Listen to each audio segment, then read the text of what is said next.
Ang ulan ay humupa na sa banayad na ambon. Pinapakinang ang bangketa sa mga refleksyon ng ilaw mula sa mga sasakyan at poste sa kalsada. Hinigpitan ni Mira Santos ang kanyang manipis na jacket. Dumidikit na sa kanyang braso ang basang tela. Basa na rin ang kanyang buhok, nakalapat sa kanyang pisngi. Sa isang kamay, mahigpit niyang hawak ang isang nakatiklop na resume. Lukot na ang mga gilid at bahagyan nabura ang tinta dahil sa ambon. Para sa kanya, parang ginto ito. Isa na namang panibagong interview. Isa pang pagkakataon. Kumakalam ang kanyang sikmura. Wala pa siyang kinain simula kahapon. Binuksan niya ang kanyang pitaka sa tapat ng pedestrian crossing. Tanging 416 pesos lang ang laman. Sakto lang ito sa pamasahe o kape, pero hindi pareho. Nang magbago ang ilaw, tumawid siya at ang suot niyang kupas na bota ay lumubog sa mababaw na putik. Doon niya siya nakita. Isang lalaking nasa huling bahagi ng kanyang 40s. Nakasuot ng karaniwang damit, basang-basa at nakasandal sa poste habang nakakalat sa tabi ang punit na paper bag. Ang laman nito, sirang sandwich at natumbang bote ng inumin. Nakahawak siya sa tagiliran at pilit na bumabangon. May mga dumaan pero walang tumigil. Pero si Mira, tumigil. Nilapitan niya ito at lumuhod sa tabi. "Ayos ka lang po ba?" tanong niya. Napatingin sa kanya ang lalaking halatang gulat. Basa ang kanyang buhok at tikis sa katawan ang kanyang polo. Tinulungan siya ni Mira tumayo. Napangiwi siya pero nakatayo rin sa huli. Napatingin siya sa kanyang nahulog na pagkain at napatawa ng mapait. "Ayun, wala na ang tanghalian ko." Walang sinabi si Mira. Tumalikod siya at mabilis na pumasok sa karinderya sa kanto. Ilang minuto lang ang lumipas at bumalik siya. May hawak na mainit na chicken sandwich at isang bote ng mineral water. Napakurap ang lalaki. "Miss, hindi ko matatanggap yan." "Hindi mo naman kailangang tanggapin," sabi ni Mira. May bahid ng pagod at pag-unawang ngiti. "Sa tingin ko, mas kailangan mo yan kaysa sa akin." Hindi pa rin siya makapaniwala. "Bakit mo to ginagawa? Hindi mo naman ako kilala." Lumiit ang boses ni Mira. "Naranasan ko nang nasa kalsada. Alam ko kung gaano kahirap." Tumigil ang lalaki, halatang tinamaan sa puso. "Salamat." Mahina niyang sabi. Tumango si Mira at lumakad palayo. "Sandali lang!" Tawag ng lalaki. "Anong pangalan mo?" Nag-atubili si Mira bago tumugon. "Mira." "Salamat, Mira." Pero naglalakad na siya palayo. Unti-unting naglaho sa dami ng tao. Kung lumingon lang sana siya, baka nakita niya ang kakaibang ekspresyon sa mukha ng lalaki. Kalahating pagkamangha, kalahating panghihinayang.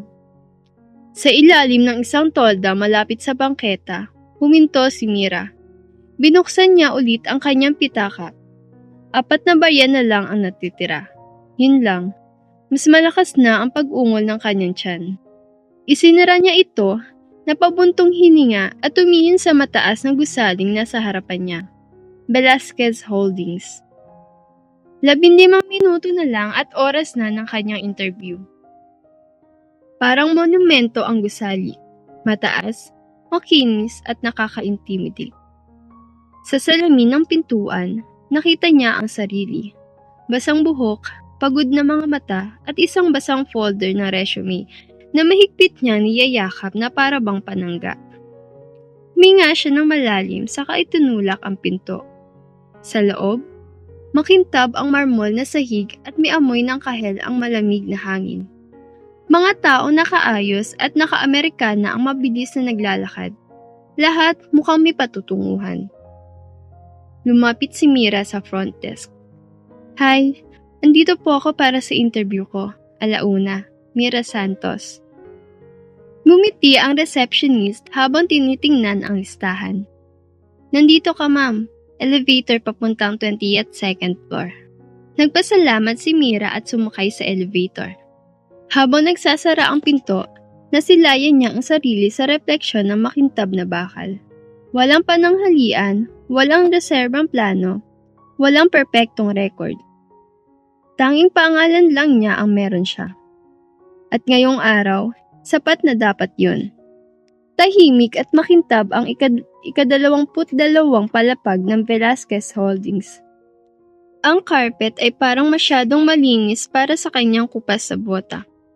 Inihatid siya sa kanyang isang glass-walled na waiting area, kung saan may ilan pang aplikante. Makikinis ang bihis, kumpiyansa ang tindig, at halatang handang-handa.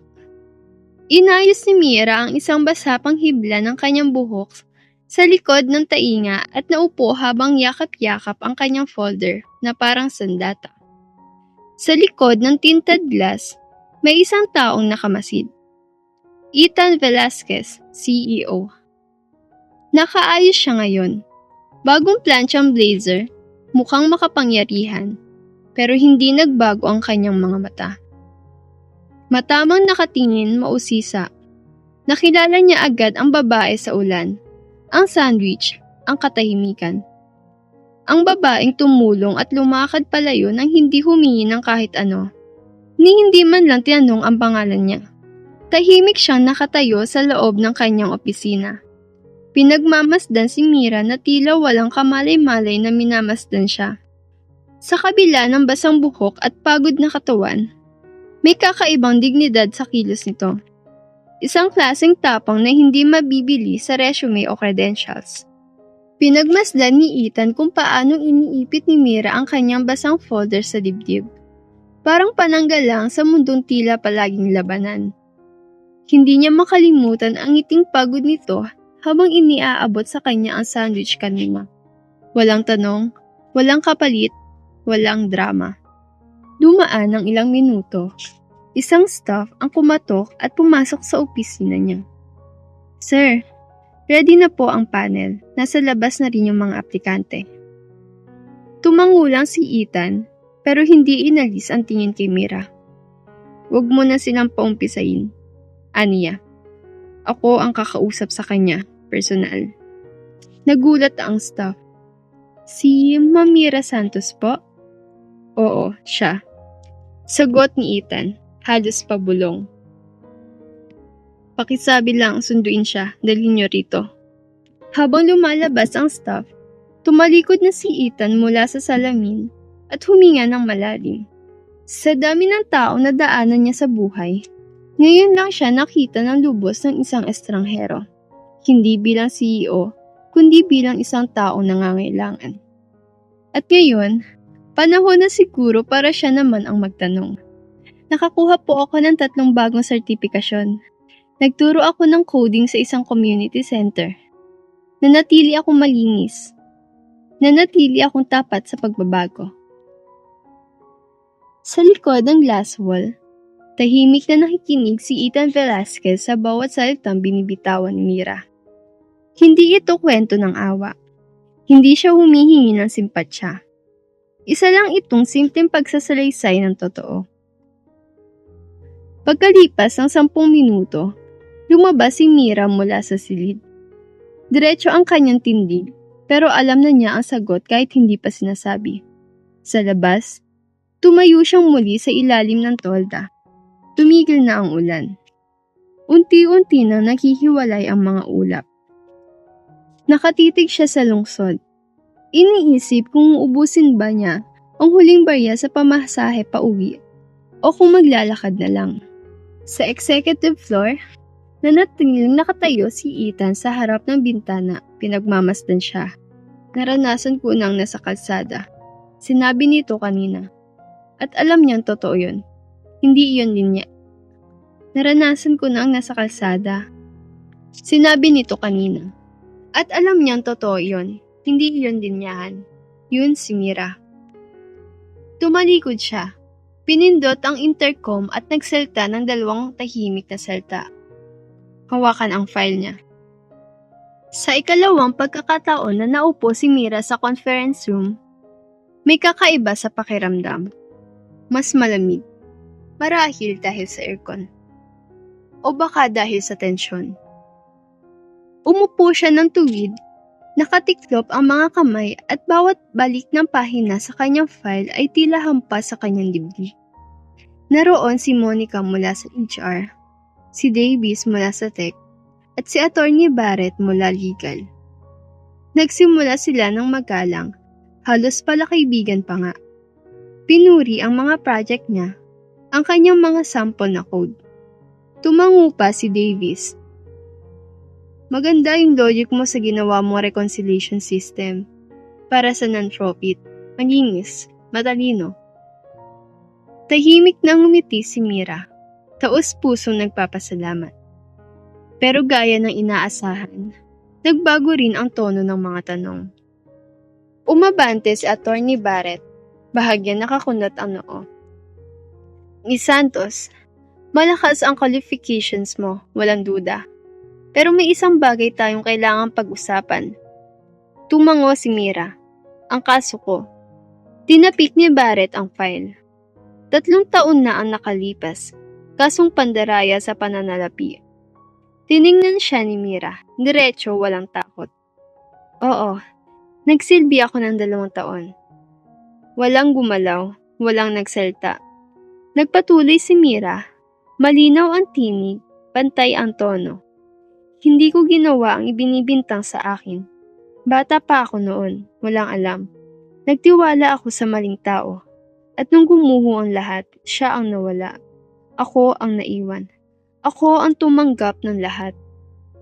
Tumaas ang kilay ni Attorney Barrett. Maaga kang na-release.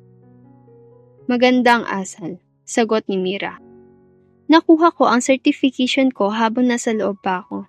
Nagturo rin ako sa iba. Hindi ako naligaw ng landas. Pagkatapos noon, tumanggap ako ng maliliit na trabaho. Nagbayad ng renta, nagbayad ng dapat bayaran. Hindi ako nagtago, hindi ako sumuko. Huminga siya ng malalim. Nandito ako hindi para burahin ang nakaraan. Nandito ako para ipakita na hindi ako nasira nito. Tumahimik ang silid. Tumingin si Davis sa kanyang resume. Nakakrus ang mga braso ni Barrett. Mataas ang profile ng kumpanyang to. Sabi ni Barrett, naghahandle kami ng sensitibong datos, malalaking kliyente. Hindi lang ito tungkol sa kung anong nangyari, kundi sa impresyon, sa tiwala. Hindi natinag si Mira. Kung ganoon, pagtiwalaan niyo ako base sa mga ginawa ko pagkatapos. Hindi lang sa mga bagay na hindi ko napigilan noon. Mas humaba ang katahimikan ngayon. Sa huli, napagbuntong hininga si Monica. Salamat Mira, pinahalagahan namin ang katapatan mo at ang oras mo. Iyon na yun, ang linyang magalang, pero pagtanggi. Tumango si Mira, tumayo, at kinuha ang mga gamit. May maririnig po ba ako mula sa inyo? Tanong niya. Halos pabulong. Si Barrett ang unang sumagot. Makikipag-ugnayan kami pagkatapos naming masuri ang lahat ng aplikante. Hindi siya matingnan ni Davis. Ngumiti si Monica, maliit, magaan. Salamat ulit. Naglakad palabas si Mira. Ang tunog ng kanyang bota ay tumatama sa marmol na sahig ng labi. Sa salamin, kasabay niyang lumalakad ang sariling refleksyon. Muling kumalabog ang kanyang tiyan. Mas malakas na ngayon. Hindi niya ito pinansin. Sa labas, bumalik na ang ulan. Banayad, tuloy-tuloy. Hindi na niya pinagbuksan ang payong. Hinayaan niyang tamaan ng ulan ang kanyang muka habang patuloy siyang naglakad. Pero sa executive floor, mataas sa gusaling iyon, hindi pa rin umaalis si Ethan Velasquez sa bintana. Nakatayo pa rin siya roon, tahimik. Pinagmamasdan si Mira hanggang sa tuluyan na itong mawala sa kanyang paningin. Umuugong pa rin sa isipan niya ang tinig nito. Naranasan ko nang nasa kalsada. Huminga siya ng malalim, saka pinindot ang intercom. Legal? Isang tinig ang sumagot. Sir? Ito si Ethan Velasquez. Kailangan ko ng kumpletong background review kay Mira Santos. Hindi lang yung conviction. Court records, public defender files, lahat ng dokumentong konektado sa kaso. Saglit na katahimikan. Noted, sir. Ibinaba ni Ethan ang tawag. Sa harap niya, nakapatong ang isang folder, ang resume ni Mira, nakaklip sa unahan. May litrato rin, mahabang buhok, mabait ang mga mata, at isang ngiti na hindi tugma sa bigat na naroon sa likod nito. Makalipas ang ilang oras, dumating ang ulat. Binasa ni Ethan ang bawat linya, at mas masahol ito kaysa sa inaasahan niya. Ang lalaking pinagkatiwalaan ni Mira, si Simon Ramirez, ay nasangkot na pala sa 3 iba pang kaso ng financial misconduct. Lahat ng kaso ay binasura. Kakulangan sa ebidensya, walang kinasuhan. Pero ang pangalan ni Mira ang nasa bawat dokumento. Walang naging maayos na depensa para sa kanya. Wala siyang koneksyon, wala siyang kakampi. Walang naghukay, walang nagtanong. Hanggang ngayon. Maingat na isinara ni Ethan ang folder. Umupo siya ng diretsong muli sa kanyang upuan, saka dahan-dahang kinuha ang kanyang telepono. Hello pa? Sabi niya nang sumagot ang linya. Ethan, ayos ka lang ba? May oras ako palagi para sa'yo. Tahimik si Ethan sandali. Naalala mo nung sinabi mo ang negosyo, hindi lang tungkol sa pera, kundi sa mga taong kasama mong bumuo nito? Napatawa ang ama. Aba, tunog yan ang isang bagay na sinasabi ko talaga. Bakit? Muling tiningnan ni Ethan ang larawan ni Mira. Sa tingin ko, isa sa mga taong yun ang nakilala ko, habang hawak ang isang sandwich sa gitna ng ulan. Tumahimik ang linya. Pagkatapos, narinig niya ang mahinang tinig ng kanyang ama. Ikwento mo sa akin. Hindi sinabi ni Ethan ang lahat, pero sapat para maunawaan ito ng kanyang ama. At nang matapos siya, ang sagot ng kanyang ama ay kalmado, matatag. Siguro, oras na para tanungin mo ang sarili mo. Anong klaseng pinuno ba talaga ang gusto mong maging? Kinabukasan, isang meeting notice ang pumasok sa inbox ng buong hiring committee ng Velasquez Holdings Mandatory. Mabilis na napuno ang conference room. Ang karaniwang tahimik at tensyonadong hangin ay nandoon pa rin, pero may kakaibang pakiramdam. Parang may paparating. Parang may pagbabago. Nakaayos ang mga resume sa mesa. Ang file ni Mira nasa gitna. Naglinis na lalamunan si Attorney Barrett mula legal. Qualified siya, walang duda. Pero yung record niya, hindi natin basta-basta pwedeng palampasin. Nag-shift ng upo si Monica. Inamin niya, hindi siya nagpalusot. May ibig sabihin iyon. Pero, sapat ba yun? Bulong ni Davis. Nasa Velasquez Holdings tayo. Hindi tayo nagsusugal sa reputasyon. Biglang bumukas ang pinto. Lahat ay napalingon. Pumasok si Ethan Velasquez. Wala ang karaniwang blazer. Nakarolyo ang mga manggas, tahimik ang dating, pero kita ang determinasyon. May hawak siyang maliit na bagay sa kamay, medyo lukot na sa mga gilid. Lumapit siya sa gitna ng mesa at maingat na inilapag iyon. Isang walang lamang sandwich wrapper. May maputlang marka pa ng label ng karinderya. Walang nagsalita. Tumingin si Ethan sa paligid, saka nagsalita. Mahina pero matatag. Bago kayo magdesisyon, hayaan niyong ipakilala ko kung sino talaga si Mira Santos. Parang nagbago ang hangin sa silid. Para bang ang lahat ay biglang lumapit kahit walang kumilos. Nagpatuloy siya. 3 araw ang nakalipas. Nadulas ako at bumagsak sa harap ng isang tindahan. Malakas ang tama, walang tumulong, wala man lang tumingin. Dahan-dahan niyang tinapik ang sandwich, maliban sa isang tao. Kumunot ang noo ni Barrett. Ang ibig mong sabihin, tumango si Ethan. Siya yon. Muling tumingin si Ethan sa paligid. Hinatansya ang bigat ng mga salita. Hindi niya alam na CEO ako. Hindi niya tinanong ang pangalan ko. Nakita lang niya ang isang tao nangangailangan at kumilos siya. Napalaki ang mata ni Monica. Ibinigay niya sa akin ang baon niyang pagkain. Dagdag ni Ethan. At nung tinanong ko kung bakit, sabi niya, naranasan ko nang nasa kalsada. Tumigil siya sa muling nagsalta. Ngayon ay buo na ang boses. Hindi siya humingi ng kapalit. Hindi siya naghanap ng gantimpala. At hindi niya alam na ang simpleng kilos niyang yun ang magdadala sa kanya rito. Pero ako, alam ko. Pinanood ko siya. Pinanood kong dalhin niya ang kanyang katotohanan nang hindi nanginginig, nang walang takot. Muling sumubok si Barrett. Pero ang perception, putol ni Ethan, ay nabubuo sa president. Tayo ang gumagawa niyan. Tayo ang nagtatakda ng pamantayan. Pwede tayong maging kumpanyang isinasara ang pinto sa mga taong may peklat. O tayo, ang magiging kumpanyang nakakaintindi na ang paggaling ay isang uri ng lakas. Lumakad siya papunta sa dulo ng mesa, matatag ang tingin. Simula ngayon, ilulunsad ko ang ikalawang pagkakataon na inisyatibo, mga pigil na buntong hininga.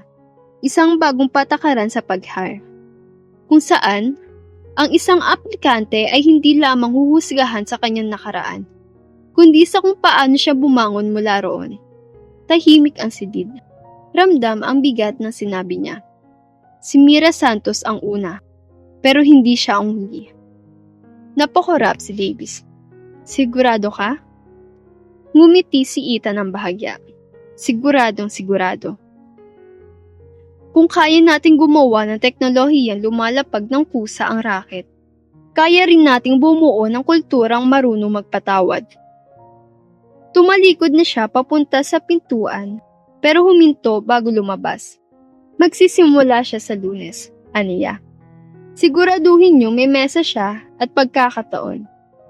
Ngumiti si Ethan ng bahagya. Siguradong sigurado. Kung kaya nating gumawa ng teknolohiyang lumalapag ng kusa ang raket, kaya rin nating bumuo ng kulturang marunong magpatawad. Tumalikod na siya papunta sa pinto, pero huminto bago lumabas. Magsisimula siya sa Lunes, aniya. Siguraduhin niyong may mesa siya at pagkakataon. At tuluyan na siyang lumabas. Ang iniwan lang ay isang lukot na sandwich wrapper. Pero sa mga taong naiwan sa loob ng conference room, para bang higit pa ang iniwan niya. Isang salamin at isang desisyon. Sa unang araw niya sa Velasquez Holdings, mag-isa si Mira Santos sa elevator. Nakakabit sa kanyang jacket ang bagong ID. May dalang malinis na notebook sa ilalim ng kanyang braso. Maingat ang pag-chime ng elevator sa bawat palapag. Nararamdaman na niya ang bigat ng mga tingin bago pa man bumukas ang pinto. Paglabas niya sa hallway, ilang empleyado ang napatingin. May pagkausisa, may pag-iingat. May ilan ang nagbulungan. May ilan namang umiwas ng tingin. Pagsapit ng tanghalian, mas halata ang katahimikan kaysa sa mga salita. May maliliit na grupo sa coffee bar. Siya ay hindi sinasali. Iwas ang tingin, mga formal, pero may distansyang usapan sa meetings. Hindi lang siya ang bagong empleyado. Siya ang babaeng may kwento. Kaya ibinabalang ni Mira ang ulo niya. Tahimik na nagtrabaho, paulit-ulit na nagsabing salamat at tumatawa lang kapag pakiramdam niya ay ligtas.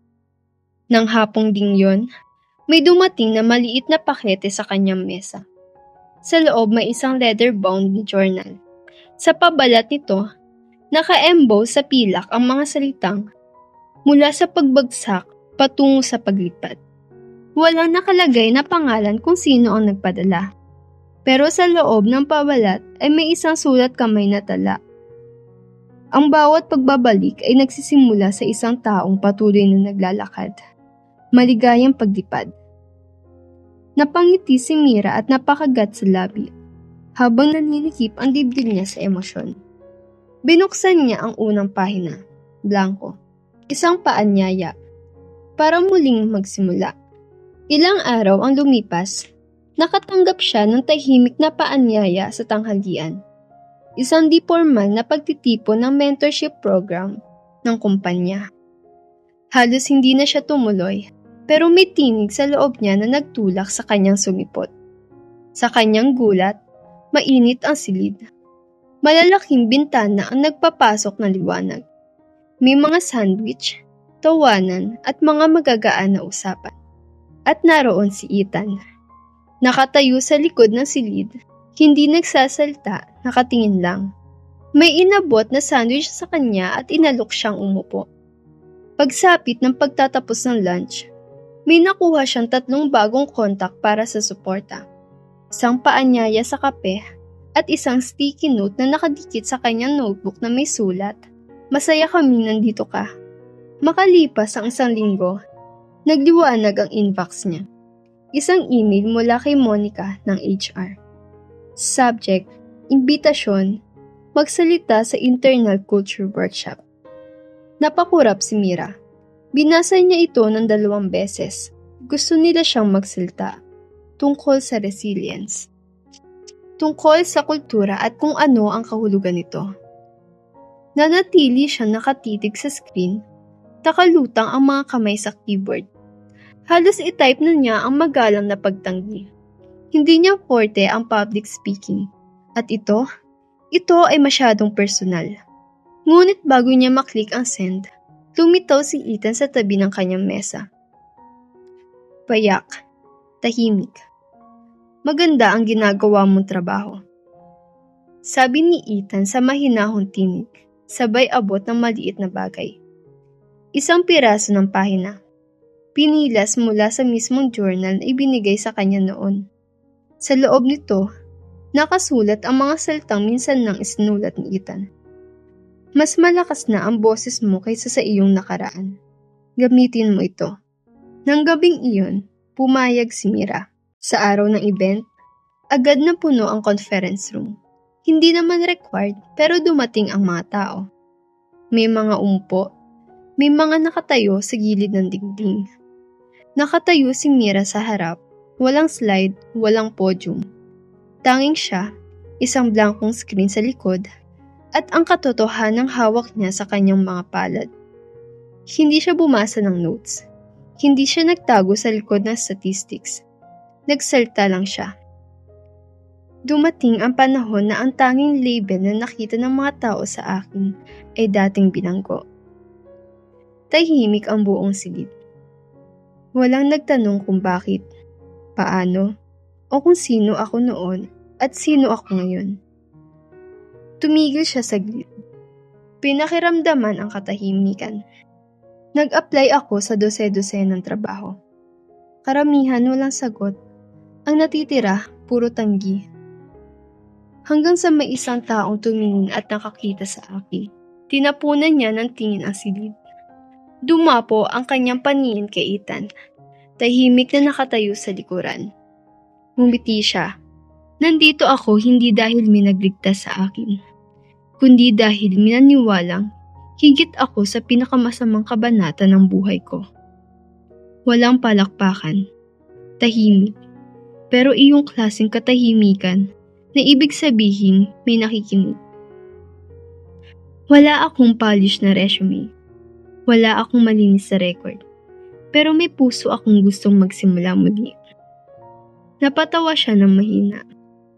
At isang sandwich na nagpabago ng lahat. Tawanan, totoo, mainit, nakakagaling. Pagkatapos ng programa, pumila ang mga tao para kamayan siya. Bumulong ng salamat. May ilan pang may luha sa mga mata. At si Ethan, nasa likuran pa rin, tahimik. At si Ethan, nasa likuran pa rin, tahimik. Wala na siyang kailangang sabihin. Dahil nagawa na niya ang pinakamakapangyarihang bagay na pwedeng gawin ng isang pinuno. Ibinigay niya sa kanya ang pagkakataon. At ngayon, buo, matatag, at may dangal na nakatayo si Mira sa harap ng lahat. Kinagabihan, halos wala ng tao sa opisina. Ang tanging maririnig ay ang bahagyang ugong ng ilaw at ang mahinang huni ng hangin na dumadampi sa malalawak na bintana. Naka-on pa rin ang ilaw sa desk ni Mira. Nakakalat ang mga papel, may mga tala, graph, at ang proposal na sila mismo ang bumuo mula sa wala. Bukas ng umaga, ipipresenta niya ito sa harap ng cross-department panel. Hindi lang ito basta presentasyon. Ito ang patunay na karapat-dapat siya. Pero ngayon, halos 11:00 na ng gabi. Mabigat na ang kanyang mga mata. Hinagod niya ang sentido at yumuko. 5 minuto lang. Mahinang bulong niya, sabay sandal ng ulo sa nakatiklop na mga braso. Hindi na niya namalayan nakatulog siya. Bumalik si Ethan sa opisina para kunin ang tablet na naiwan. Mahaba ang naging tawag mula sa investors, pero habang naglalakad siya sa aisle ng workstations, napansin niya ang nag-iisang bukas na ilaw. Lumapit siya, tumigil. Nakatulog si Mira sa desk. Bahagya nakakulubot ang noo, parang nag-iisip pa rin kahit sa pagtulog.